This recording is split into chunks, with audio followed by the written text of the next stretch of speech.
Hello there and welcome. We are the Game Reactionists. I am Rorschach.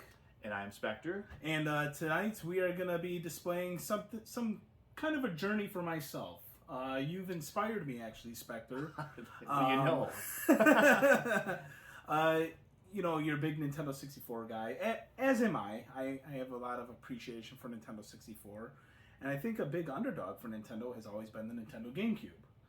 And but it's still a great system. You know, it's a beloved system. It's very. I think a lot of people are very nostalgic about it. So it is. It's definitely a worthy system to collect. And that's what I'm doing. I have decided to start my own journey with a complete Nintendo GameCube set. As it stands right now, North American, right? I was about to clarify. You're not going to go that nutty. Okay. Yeah. I'm going to start with North American and see how that goes. Very attainable. You're leaving the door open for more sets too. I see what you did there. Yeah. Yeah, we'll see. We'll see how it goes. Because I think with N64 for you, it started off with just North American. It starts with just one, and then the insanity takes hold, and you kind of get into more stuff, and yeah, it gets crazy. But like you're saying, it's a very in contrast to the Nintendo 64 set, which I would not encourage anybody to start. If you're not currently collecting for it, stay away from it. And even the GameCube is kind of approaching that, but I would still say the GameCube is in that area, that zone of being obtainable. Like you're not gonna you don't have to take out a small loan to just start collecting for GameCube. Yeah, and and taking a look at the prices, most collections nowadays, complete collection I saw can range anywhere from like $25,000 to $30,000. Which sounds like a big number up front, but mind you, this isn't something I'm looking to complete in the next year. It's 1,000 cuts. Yeah, you're gonna do this slowly or surely over time. Plus, it's something that I think we both see it a lot out in the wild still. Yeah. So, and we go to conventions. So, you see them complete in the wild. Oh yeah, you see them complete. Mm-hmm. Yeah. And to clarify, you're going for complete in box, right? Yes, complete in box with manual, close to pristine discs. I've decided sports games I'm not going to be as strict about, because I think as long as you're avoiding things like laser burns or obvious really bad deep gashes or it looks like somebody was using it to do cement or something like that. Exactly. I think that's reasonable, but I think you have to have some caveats to this as well too. Exactly. So, and I'm pretty happy with what I've gotten so far. I've gotten some pretty cool stuff. You got kind of a shot in the arm, kind of a jump start on them, right? Yeah, and so I think what better way to get to it than to just get to it, and let's take a look at what I've got. Sounds good. And then one last thing, do you know what number you're at now? I'm at about 31. I'll count them off as I go, because I've also got a couple of accessories too. So I guess I should have clarified too. I'm not just going for games. I'm going for complete set, including accessories as well as consoles. And consoles too. So really the whole shebang. Okay, exactly. So. And I'm not going to buy every boxed console iteration out there, but I will buy a bundle of a black GameCube, a bundle of the Indigo GameCube, and a bundle of the So you're not going for every single minute variant of everything. It's just kind of to have all the colors and stuff like that. Exactly. So I think that's more reasonable. So I think your set's going to be about $554, I want to say. Yeah. Is roughly the GameCube set. Yep. So and whatever amount of consoles and accessories. So. Yep. So I'm not quite at 10%. I'm at 7% of the collection. You gotta start somewhere though, right? That's a good start. 7% completion. So there you go. Let's take a look at it. All right, we're back. We're gonna take a look at some of my GameCube stuff here. I'm pretty proud of what I've gotten so far. I got a lot of cool stuff. Some of this stuff is from when I was a kid originally. So when these games first came out, some nostalgic pieces in there too. I will say, just kind of glancing over this right away, it is good that you're starting off strong with some good quality titles. You're not just getting the crap right away. That will come. Don't worry. You'll have some purchases that'll be kind of embarrassing. But for now, it's all these are legit good games. So first, I'm going to start off with a bigger box item, Donkey Konga. Who remembers this? With the bongos. With the bongos, complete with the bongos. I took the game out of the box just to show off the game. I'm not going to open all of these up because I already have them in their protectors, so I'm not going to show off cases or manuals or discs or anything like that. Yeah. Maybe in another video if we get really desperate for content. Once you have like a setup maybe for them or something like that down the road or something like that. But so far, all of these are complete with the exception of one game that I have here, Mario Power Tennis. I have the case and the manual, no disc currently. So that can be found. It's pretty common. It's a pretty common game. So, but yeah, here are the bongos. Looks like original and it looks like wrapping. a pretty nice shape and everything too. So yeah, I mean, this is the extra manual. This is the Spanish manual. So the American manual is inside the case here, and I like that the game still fits inside of there with the box protector on it. So a little extra protection for the game. And have you played Donkey Konga? I don't recall. I have to be honest with you. I might have missed it when it came out. So I did plug it in to try it out and test it because I actually got this off of eBay. So I was actually really surprised at the condition of it. It looks like it's in really nice shape. It is in really nice shape. My only problem with this, when I received it, you could tell that the person who had it smoked. It was kind of a bummer for me. That's our PSA in here. If you're a collector, don't smoke. It gets into everything that smell. I mean, you can kind of air it out, which is what I think you did. But I aired it out a little bit. It permeates everything. It gets into your whole house. Gets into your walls. It's just like, it's the worst nightmare for a collector. And it's a terrible habit. It's a terrible habit, yeah. But more importantly, it damages these valuable collectibles. Exactly. Don't worry about your lungs. Anyway, I did test this out, and I was terrible at it, but again, I wasn't really playing at it. But they actually had a good selection of songs. They had classic Donkey Kong music on there. They also had Mario music and Zelda music, which I thought was pretty cool. So it's a fascinating pivot of a game for me, like going from Donkey Kong 64 to this. It just seems like kind of weird. Like, I mean, you can't say they didn't try something different, right? I mean, and we didn't have a traditional Donkey Kong GameCube. It was just these bongo games. Yeah, we had the revival of Donkey Kong Country on Wii. Yep. But we did not have like a traditional.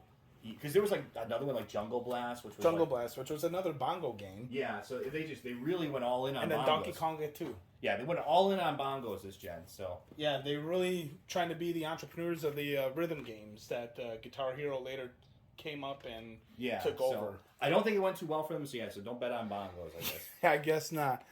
Nothing to really run home about these, but these are sealed, original factory sealed Nintendo GameCube memory cards. This one is the 1019 blocks. This was a 251 blocks.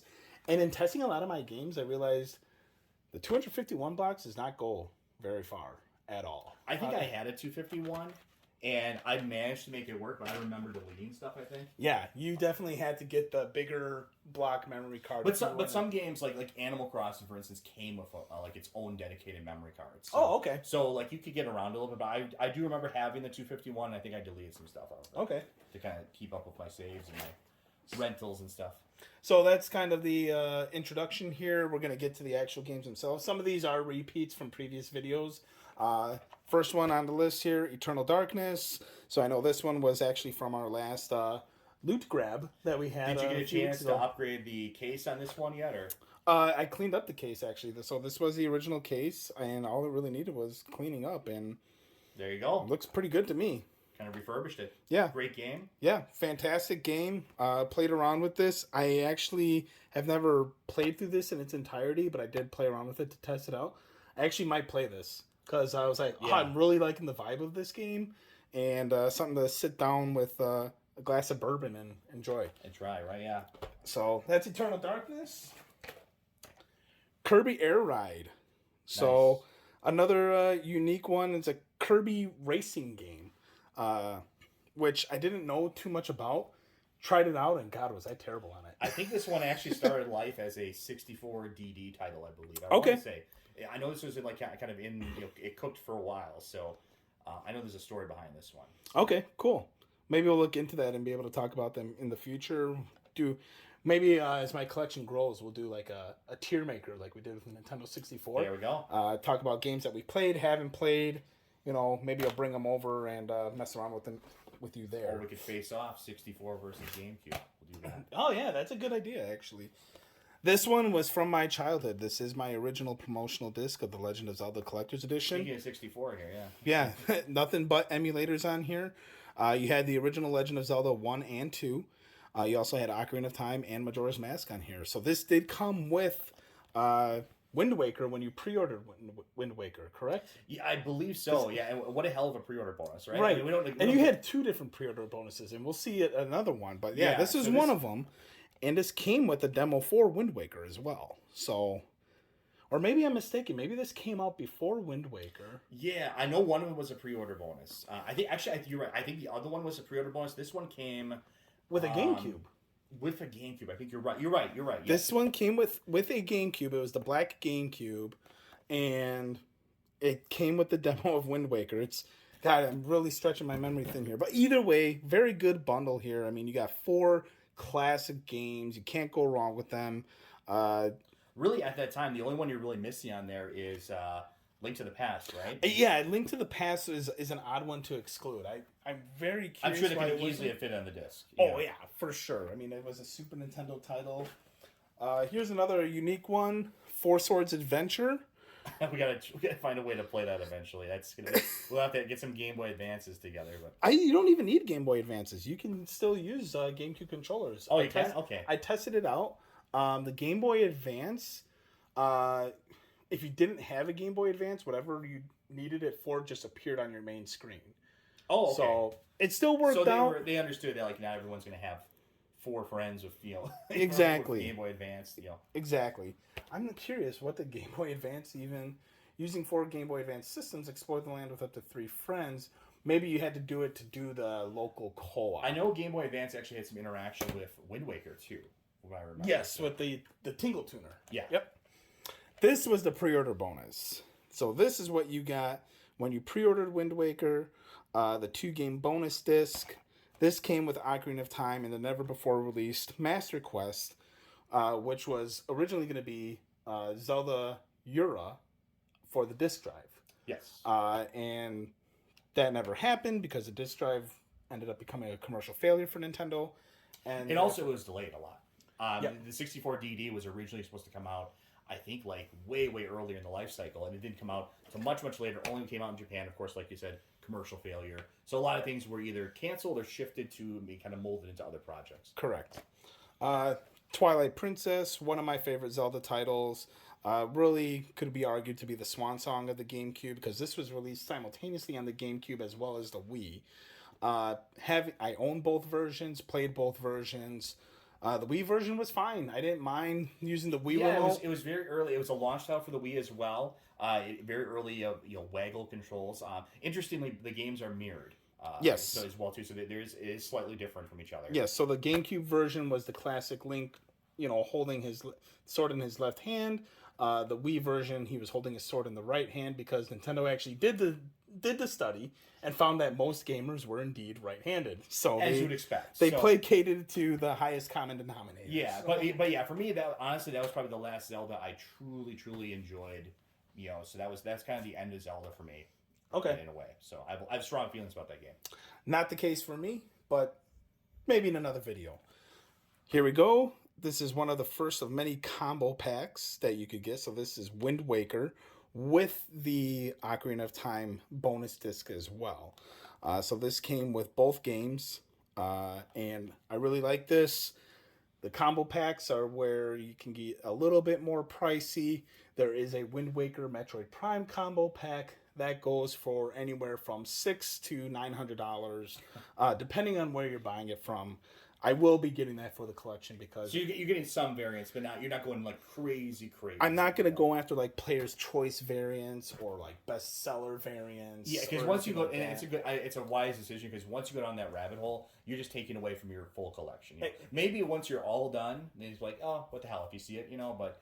I would say finish the set first. The only reason why I'm doing this is because it is Zelda. So I would do it for games I care about. And I forgot to mention that these are all...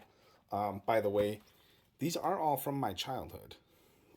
So they have kind of a special significance for it too. Because these were ones where I was like, when I was younger, came across them. Okay, yeah, gonna have them, gonna keep them. And then this is when I found the combo one was one I found when I was, maybe 15. This is my original Wind Waker from GameCube. So this is the one that I bought on day one. nice, good looking box. I guess we should have talked more about the cover art as well, maybe, but it's something for us to revisit, you know. Yeah. Mario Golf Toadstool Tour. Very solid game. Played around with this one. Mario Golf was on N64 as well, correct? Yep. So started off with more of the same and great fun. You know, what else can you really say? Yeah, about really, it? that's kind of the story of a lot of GameCube. It kind of takes some of the the 64 games, the franchises that started there, and just and really in a lot of ways kind of upgrades them and adds a lot of new features, fun features for them. So this is the one game that is not complete currently, but I do just want to show it off because I did get a nice looking case, but it is Mario Power Tennis.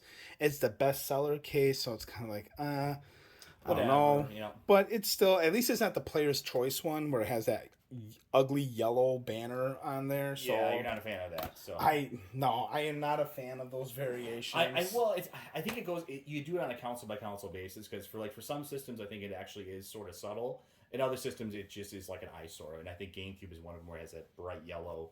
It really sticks out. Yeah. So yeah. Mega Man Anniversary Collection. At the time, it came out with 10 Mega Man games on one disc. So I think that was fairly comprehensive for the time. Like it had most of them.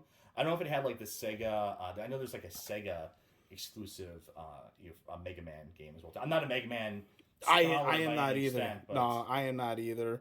But it's pretty cool. You know, it says you get to learn about the history of Mega Man, over 30 original artwork selections, remixed music tracks. So you got a lot in one case. And I got to imagine this originally retailed for like maybe $40-50 when it first came out. That sounds about right, yeah. So, pretty cool there. And this one, I got a lot of mixed feelings on. This is my original copy, Metal Gear Solid: The Twin Snakes. I'm a big fan of the Metal Gear Solid franchise. I will say Metal Gear Solid 1 through 3 was the peak of the franchise for me. Metal Gear Solid Twin Snakes, was really looking forward to this because it was really a remake of the first game, exclusive on the GameCube, still exclusive to the GameCube. Right. It's never been ported or remastered anywhere. So pretty cool about that. Not directed by Hideo Kojima, but instead it was mainly taken over by Silicon Knights. And they really just tweaked some of the cutscenes a little too hard. They leaned really hard into the anime. Like, I mean, there's some really goofy scenes in this.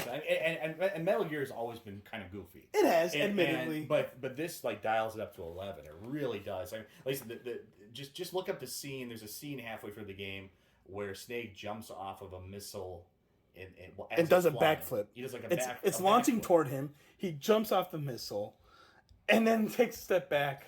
And I think he throws a grenade at Liquid. And there's the one I sent you because I was actually testing, because as I was testing the new games in my collection, I went through and tested all my original games. And I happen to have saved at the boss fight of Revolver Ocelot, where Snake saves the president of Arms Tech from Revolver Ocelot, is interrogating him. He couldn't give him the information he wanted, and then Snake just freaks out and points a gun at the guy's head. And then nobody just acknowledges that at all. It's just like, it was like watching a modern Marvel movie, where something happens in the movie, and you're just like, you would think that people would talk about it, and then it's just never brought up in the movie. It's just goofy, yeah. Metroid Prime. This was a very, very, I guess, ballsy move on Nintendo's part, because they were really taking the feel of Metroid, but putting it in a first-person perspective. And Metroid was classically a 2D side-scroller, and it had that Metroidvania feel. Metroid Prime still captures that Metroidvania feel, and that you still will, go back to previous areas and explore areas after you get new unlockables. But it was in a first-person perspective. And you know what? I think it worked out. I was a big fan of this game. Very much liked it. They just recently did a remaster of it on the Switch earlier this year, and the remaster was really good. It was almost like a remake, honestly. They really did a good job of upping the visuals, making it nicer and cleaner. This game still looked good though in its original format, so I was surprised. It did. Yeah, this was the only one of the Prime series I played, and I enjoyed it. I thought it was really well done. I just never really was still am not a big Metroid person. I've only played a couple of the games. Okay. But I like I said, I'm more of the Vania, of the Metroidvania. I'm a big Castlevania nut. So, I like that style of game. But yeah, nothing really against this. It's Yeah, this one in particular, I do remember playing that one. Yeah, I played Super Metroid on Super Nintendo, loved it. Played Metroid Prime on the GameCube, loved it. And then I kind of like stepped away from Metroid for a while. I didn't actually get back into Metroid until Samus Returns, which is a remake of Metroid 2 on the 3DS, came out. And that was a fantastic game. Then Dread came out on the Switch, fantastic game. Just very solid series. Another variant of Metroid Prime. Again, I got this because I am a Metroid fan, and it came with the Metroid Prime 2 demo disc as well. So I thought, why not? This is a good variant to have. I could see that. I'm okay have variants for stuff you really care about, yeah. Yeah, and that's what I'm really going for. And then Metroid Prime 2 Echoes. Again, found this at a good price, complete. Never played this one, though. I like the shiny cover on it. Yeah, and they have variants of this where it isn't shiny. So I got lucky and I found the original shiny one. So I'm happy with that. Never played it, though. Started playing around with it, and it's more of the same. It's Metroid Prime, but I do want to play through it. These next ones, anybody who's viewed our previous content may remember these. These I got from the Midwest Gaming Classic. Yeah, this is kind of your goal for that. And this was, yeah, I got through them right away. I was on a big survival horror kick. Wanted to collect a lot of the old survival horror games from my youth. And so we're going to go through Resident Evil 0 on GameCube. Resident Evil 1 remake on GameCube. Fantastic remake. I've said this many times, even when I've streamed Resident Evil playthroughs. Any developer out there that's thinking of remaking a game, this is the template you follow. You do what Resident Evil 1 Remake did. You take the original game in its original form, you make it look pretty, and then you add meaningful content if you want to add anything. You don't need to remove anything. But if you're going to add stuff... Don't have to reinvent the wheel on it, but at the same time, make it look nice. Add, fun new content. Like, for this one in particular, I remember the idea of, like, you had to burn the zombies, or they come back as, like, what's it called? The Crimson Heads. Crimson Heads, yeah. Yep. And really, shout out to Capcom when you think about it, really. I mean, they really... they had a commitment here to GameCube. I mean, you had really every relevant Resident Evil game at the time was ported over or premiered on the GameCube. So it's a real shame. It will always make me wonder what would have happened if Resident Evil had better success on the GameCube. The only reason why we didn't get Resident Evil 2, which many consider to be the best game in the series, I'm one of those. The only reason why we didn't get this remade at its time was simply because the games weren't selling that well on the GameCube. The GameCube wasn't selling well. And it was a risk. I mean, it was to put a game like that just exclusive to GameCube, and even it wasn't the only one. Resident Evil 0, I believe, was exclusive for a long time on the system until it was like kind of released later and ported later. And of course, obviously, Resident Evil 4, probably the most famous example. Yep, Resident Evil 3 Nemesis here. Again, this was a fantastic game as well. A lot of people debate, between 2 and 3 being the best. I would consider 2 to be the best of them all. But Resident Evil 3 definitely had some cool new mechanics in it as well. Carrying over. My personal favorite, however, has always been Resident Evil Code Veronica. And I would really, really much love Capcom to do a remake of this. We've gotten a remake of everything else at this point that's meaningful, except Code Veronica. Hopefully that's their next game. Very solid game. Very, very much enjoyed it.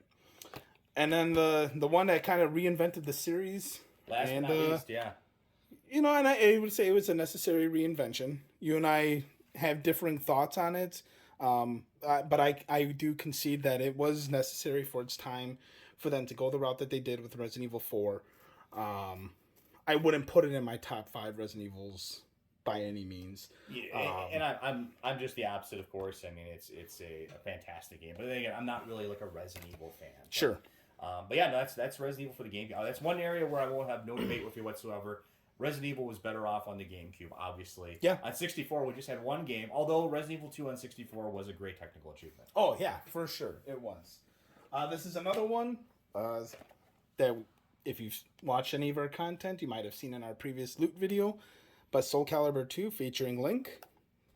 Fantastic. And I played around with it, and still a pretty solid fighting game, actually. Yeah, and really the best version of it, too. Link, having Link there, too. I mean, just That was the one I remember playing the most. I think I had that one in the PlayStation 2 version. This is courtesy of Spectre, so I know this is his childhood. Rogue Leader, Rogue Squadron 2. You literally gave me this out of the back of your vehicle. But in a dark alley. In a dark alley with questionable characters. But played around with this. I was a big fan of the first Rogue Squadron. I think that's, it's very easy to see that this is a very good Star Wars game. Played around with Rogue Squadron 2, and still looks pretty good, actually. I was surprised. It's aged pretty game, well. Right? Yeah, we talked about this in our trailers video. This was part of the reason why I bought a GameCube at the time. I bought it at launch. I mean, this is a fantastic game. And, I'm glad it's in good hands. Like I said, for me, I'm focused on my 64. Which, hey, we ate well for Star Wars at 64. Yeah, okay? we did. We did pretty well for Star Wars. I would say for N64 and then even getting into the PlayStation 2, GameCube, and Xbox era, those are really like definitive era for Star Wars. Peak games. Star Wars, yeah. Super Mario Strikers, another sports Mario game. Good game, really solid. It game. really Good, was. Solid multiplayer. Played around with it, had a lot of fun with it when I was testing it out. I mean, and I say this as someone that hates soccer. I'm sorry, I'm not a fan of soccer at all. Like, I'm not really a sports guy in general, but I mean, I get football. I can watch and be like entertained by it. I've never watched any segment of soccer and been like, wow, this is amazing or entertaining. I'm just like, okay, what else is on? It's like, sorry to any soccer fans out there, it's just not for me. But hey, Mario Soccer is great. Mario Soccer, a lot of fun. I would say this is probably one of the most underappreciated Mario games. Yes. Super Mario Sunshine. I don't get the bad rap that this game got. I don't think it's deserved.